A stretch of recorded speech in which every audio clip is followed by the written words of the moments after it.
guys, tonight we're gonna make a nice, yummy, simple, easy soup in our slow cooker by cleaning out our refrigerator. In my fridge, I have a ton of leftover vegetables that otherwise would go bad if I didn't throw them in this soup, and they all kind of work together.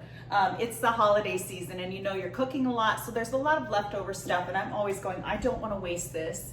How can I utilize this and actually turn it into a different recipe? So today we're going to make a soup, like I just said, in our slow cooker. We're going to use some leftover cauliflower, half of a cauliflower, half of a sweet potato, an onion, some garlic, and then we're gonna throw in some herbs, some ginger, half of a jalapeno, and I have some purple carrots too that we're gonna throw in there. And I wanted to throw these purple carrots in there because purple carrots, when they're cooked, have that, or actually, is it when they're cooked?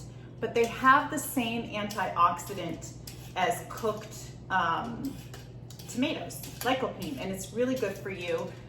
It helps fight cancer. It's an antioxidant. It's great for you. So I wanted to throw that other color in there. So we've got orange, we've got our cauliflower, which is a cruciferous vegetable, which has lots of fiber, lots of vitamins, and very, very low in calorie as well. And then our onion and garlic, and onions and garlic are super good for you too.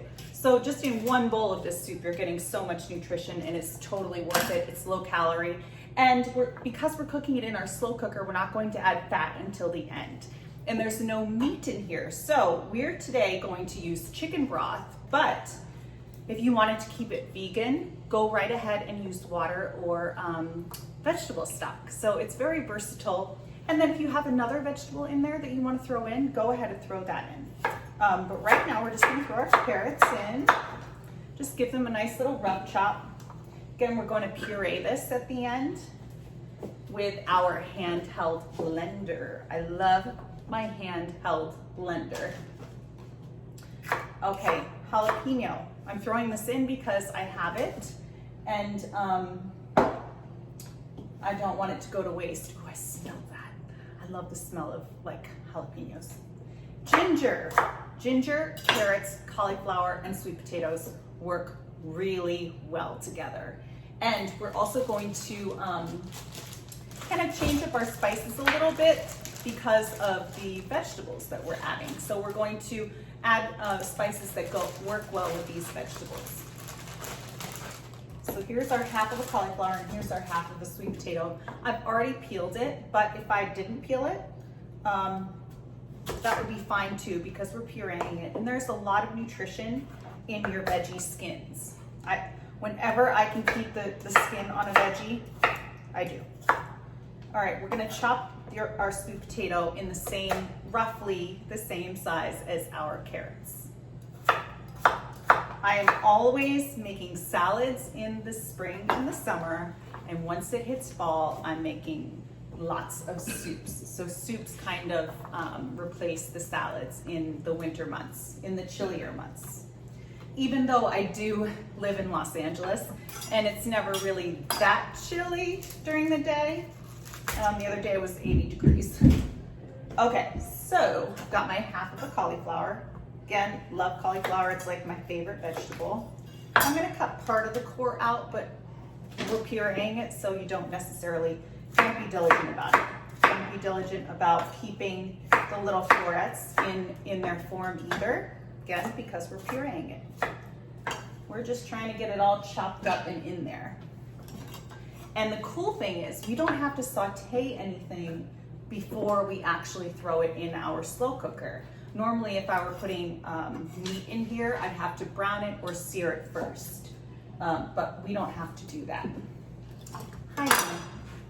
Hello. All right, let's get our onion in here, and hopefully it won't make me cry too much because we're not dicing it up into small pieces. We just want to get it in there. Okay. Then we'll add our garlic.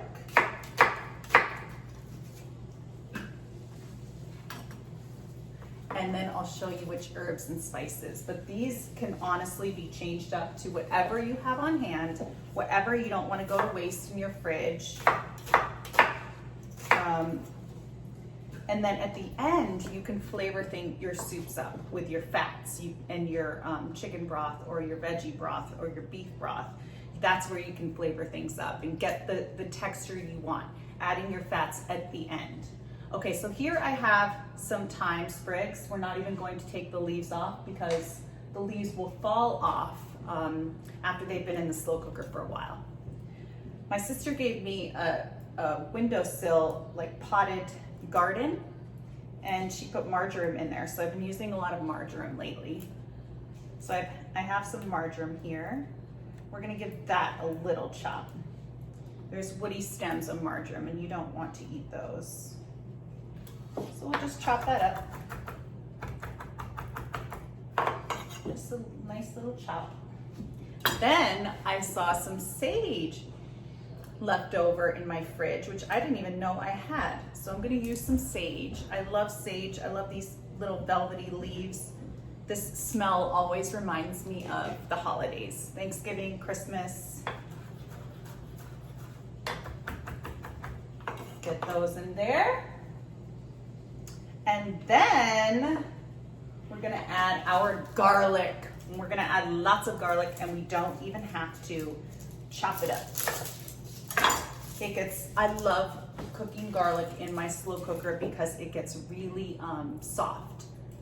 Really soft and mushy. And then it just, whatever you're cooking, you can just, like when I make tacos, I throw a whole bunch of garlic cloves in there. And then when I shred the chicken, I just mush the garlic in with the shredded chicken, and it's awesome. Love garlic in this house. It's good for you and it tastes good. If you don't like any of these vegetables, just leave them out. Okay, let's smash those up. And we're going to use chicken broth today. But if I didn't have chicken broth, that would not stop me from just throwing all my veggies into the slow cooker. Wouldn't stop me at all. All right, we got this one. And oopsie daisies. The garlic peel always kind of sticks to my finger once I've touched the garlic. And it takes a little bit to get it off my fingers. Okay. Oh, and I forgot to tell you. So on top of our soup, we're going to make little like open-faced, for lack of a better description, like open-faced little sandwiches, little toasts with some grated cheddar cheese, some freshly grated cheddar cheese, and we're also going to make one with some freshly grated brie. So you can actually top them with whatever you want. They're more like a crostini I'm gonna slice an Italian baguette, and we're gonna drizzle it with olive oil, salt, and pepper, toast it up just a little bit, and just to get it nice and crunchy. And then we're going to top it with mounds of cheese, cheddar cheese, and then we'll do a couple with some brie cheese, and we'll put them in the oven on some parchment paper so that the cheese kind of melts around the toast, and then when you peel it off, you're like peeling off this toasty cheese, and then you dip it into your soup. It's so good. So that's what we're gonna do. All right, so we've got our chicken broth here. I'm gonna use a whole carton, which is 4 cups of chicken broth. Okay, and then we have our spices. So I'm gonna put some turmeric in here. Turmeric is really good. It's an anti-inflammatory, and it gives it that nice orange color. And we've already got a sweet potato in there, which works really well with the orange color. This is curry powder, just a little bit. Some garam masala, which is an Indian mix of spices, which I love garam masala, especially with cauliflower and carrots and sweet potatoes, actually. We're gonna put in a couple bay leaves. And I'm out of bay leaves, so I gotta get some more. Dried bay leaves, salt. Remember, there's salt in your chicken broth, so don't go crazy with your seasoning. You can always taste it as it's cooking to see if you need more. Pepper, black pepper. You don't need as much black pepper today because I did add that jalapeno. Okay, I'm going to set this on high for 4 hours. And I want to show you the little toasts that we're gonna make. They're so yummy. Hi guys, so let's get started on our toasts, our crostini, our toasts slash crostini. They're large. We're gonna make large diagonal slices on this Italian baguette, this yummy Italian baguette. And we're going to make it 2 different ways, and I'll show you how we do that. So here I have my Italian baguette, and we're just going to kind of, with a serrated knife, make these kind of long toasts. And I'm only going to slice up 4 of them. So I have them right here. We're gonna break them apart, drizzle them with some olive oil and salt and pepper. And let me grab my olive oil. And then we'll get those in the oven. Oopsie daisies, what am I doing? My daughter's over here and I'm looking at her, getting a little distracted. Okay, so we're just gonna drizzle these with olive oil, salt, and pepper. And you know what? I think we're gonna throw them all in. Might as well. We don't want to waste, right? Waste not, want not. So we'll slice those up. Perfect. And my oven is preheating, and actually it's there already, but it's at 450. So we'll put these in at 450. They'll get nice and brown. It will only take a few minutes. And then we'll get our hot, bubbly cheese on there. All right, salt. Not too much, because we are adding the cheese, and cheese, of course, is salty. Pepper. All right, these are going in our oven, and I will be back and I'll show you what they look like in just a few minutes. You don't want to take your eye off them, otherwise they could burn before you even know it. Hey guys, so I almost let our toasts go a little too far. I'll show you what they look like. They look great though. They're right over here. I just took them out of the oven. They were in there for about 6 minutes. See, they're nice and brown and crusty. And this was a whole wheat baguette too, so it does look a little more brown than you would probably think. But over here, I have a garlic clove, a raw garlic clove. And I'm going to just rub each one of these, just the top, and get them nice and garlicky. It's like a nice little trick that you can do to get them garlicky. Can you see me? Yes, you can. You can skip this step if you do not like garlic. So this is just one raw garlic clove. And we're just rubbing the crusty tops on the hot pieces of toast. Now you can serve your toast just like this with your, oh my gosh, I could smell that garlic. It's crazy, it's delicious. So you can serve your toast just like this with your soup, or you can top it with some cheese, and any kind of cheese that you like. So I have lots of cheddar. Let's spread them out because the cheese is gonna get toasty, and I have parchment paper down here, and the parchment paper will make sure that it doesn't stick to our pan. So let's put a lot of cheese over them. Cover them completely. That yummy, yummy cheese. And then we'll put them back in our oven. And we're gonna do a couple of them with brie, with some brie, because sometimes I like brie with my toasts with soup. Now I'm going to keep the rind on, like so. It's totally edible, but if you don't like the rind, if it bothers you in some way, just take it off. All right, those are good. They are going to go back in our oven for about, till the cheese gets nice and bubbly and warm and toasty and melted, for about maybe 5 more minutes.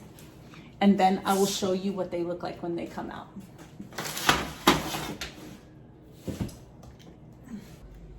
Hey guys, so our toasts are done. I can smell the cheese. You know that toasty cheese smell? They're done. Let's get them out of the oven. Let me pull you down to the stove. All right. That's what they look like. Don't they look delicious? And I'll hold them up nice and close to you. And here's the brie, and here's the cheddar. And see how that cheese is so toasty? As it cools, it's gonna crisp up, and then it comes right off the parchment paper. So you can just serve it like that. And if you want to, you can garnish with maybe some chopped fresh parsley, but I'm actually just going to garnish with a little bit of smoked paprika. Just kind of sprinkle it on there, just a little bit. Just to give it a little color, and I could smell it when it hits the heat. And that's it. Okay, I'll show you what the soup looks like when it comes out, and I'll show you how we plate it all up.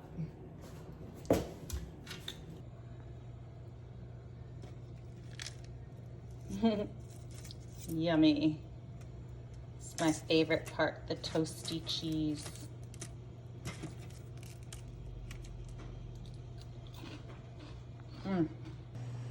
Hey guys, so I have my soup here. It's been in the slow cooker for 4 hours on high, and it's looking really good, and it's smelling really, really good. And remember, in here we have sweet potato, onion, garlic, ginger, jalapeno, purple carrots, and cauliflower, turmeric. Let's see what else. Garam masala. Curry powder, and what else did I put in here? I believe, and our herbs, our thyme and our bay leaf and our marjoram, just because I have those, and I like them too, obviously, but I already took the thyme stems out. The leaves came off perfectly. I took the thyme stems out, and I took the 2 bay leaves out. We had 2 bay leaves in here. So now, remember, we did not add any fat yet. So now I'm going to add, before we puree it, a little bit of olive oil, just to give it some healthy fat and some silkiness. And then I'll show you what we're gonna do after. So I have my trusty handheld blender here. Right in my slow cooker, I'm going to puree this, and I'll be right back. Okay guys, I pureed this, and I apologize, before I didn't realize my lighting wasn't on. So I pureed this. This is good to go, only takes a couple of minutes. And now we are going to add some heavy cream. And the reason we're adding this is because it's spicy. We had the jalapeno in there. And I always add some sort of fat at the end of a soup when a soup is pretty much ready, but we want some silkiness and some shininess at the end and some added richness. You can add, if you want to keep this vegan and you used vegetable stock or water before, for the soup, you could add some coconut milk, which would be delicious in here. It would be so good with the spiciness of the jalapeno. But I'm gonna add some cream because that's what I have. I actually don't have coconut milk right now, but I would have added that. You can also add a pat of butter. I would probably think about adding the butter if it wasn't spicy. But I'm just gonna, all you need is a little bit. And remember, we hadn't added any fat before we just added the olive oil. You just need a little. And then stir that up. That was what, 1 or 2 tablespoons? Maybe 1.5 tablespoons. Just stir it up and see how creamy and thick it is. So you've got that like creamy kind of well-balanced heat there with the jalapeno that will hit you with a little bit of heat in the back of your mouth at the end. And it's been cooking again for 4 hours on high. So it's got that rich depth of flavor, and it's so nutritious, so nutritious. We didn't overcook the vegetables, so you've got all that nutrition in there. and it's perfect. And then you can top it with, so this has been cooking a little while, you can top it with some, once you plate it up, top it with some chopped parsley, and you are good to go. Maybe even a couple extra jalapeno slices just for looks. But this is good to go. It's perfect. It's delicious. I'm gonna have a bowl of it right now. I'll plate it up and then I will add a picture. Guys, I just added the juice of 1 lime and it is awesome. The juice and the zest of 1 lime. Make sure you add that when you add in your cream or your fat at the end. Like after you've cooked the soup and it's ready, after the 4 hours and you're adding the finishing touches, add the zest and juice of 1 lime. It's awesome. Really finishes it off great.